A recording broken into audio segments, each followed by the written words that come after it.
Israel ने Iran के लोगों को एक सीधी चेतावनी दी है। ये शायद एक बड़े संघर्ष का संकेत है। ईरानियों को ट्रेन से सफर ना करने की सलाह दी गई है। आखिर देश का पूरा रेलवे सिस्टम हाई अलर्ट पर क्यों है? आईडीएफ ने फारसी में कहा, ये आपकी जान के लिए खतरा है। मतलब साफ है, रेलवे पर हमले की प्लानिंग हो चुकी है। तो ये चेतावनी इतनी अनोखी क्यों है? चलिए इसके पीछे की स्ट्रैटेजी को समझते हैं।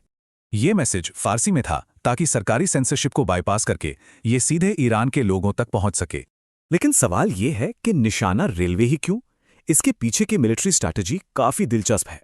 देखिए, ईरान के रेलवे उसकी मिलिट्री और इकोनॉमी की रीढ़ हैं। सैनिक, मिसाइलें सब यहीं से मूव होते हैं। पर यह सिर्फ फिजिकल डैमेज की बात नहीं है, इसका मनोवैज्ञानिक असर भी उतना ही गहरा है।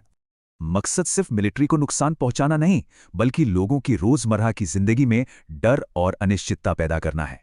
इसका छिपा हुआ मैसेज साफ है, हम तुम्हारे सिस्टम को जानते हैं और कहीं भी कभी भी हमला कर सकते हैं। अब आता है सबसे बड़ा सवाल, क्या इस तरह के हमले अंतर्राष्ट्रीय कानून के हिसाब से लीगल हैं? जेनेवा कन्वेंशन का एक कोर रूल है, मिलिट्री और सिविलियन ठिकानों में फर्क करना जरूरी है।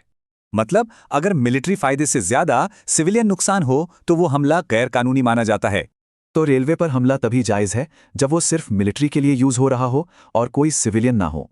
ये सब दिखाता है कि ये संघर्ष अब एक नए और खतरनाक दौर में दाखिल हो रहा है। पहले मिलिट्री बेस पर हमले हुए, फिर मिसाइल एक्सचेंज हुए और अब इंफ्रास्ट्रक्चर निशाने पर है। मतलब ये जंग अब टोटल डिसरप्शन फेज में जा रही है, देश के कामकाज को ही ठप करने की कोशिश। यानी अब सिर्फ मिलिट्री बेस नहीं, बल्कि रेलवे, ब्रिज, पावर ग्रिड, ये सब कुछ निशाने पर हैं।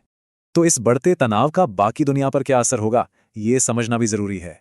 देखिए, ईरान एक बड़ा एनर्जी प्लेयर है। यहां कोई भी गड़बड़ी मतलब तेल की कीमतें ऊपर जाएंगी और व्यापार पर असर पड़ेगा। तो जब पुल और पटरियां ही जंग का मैदान बन जाएं, तो सवाल उठता है कि इसके बाद अगला कदम क्या होगा।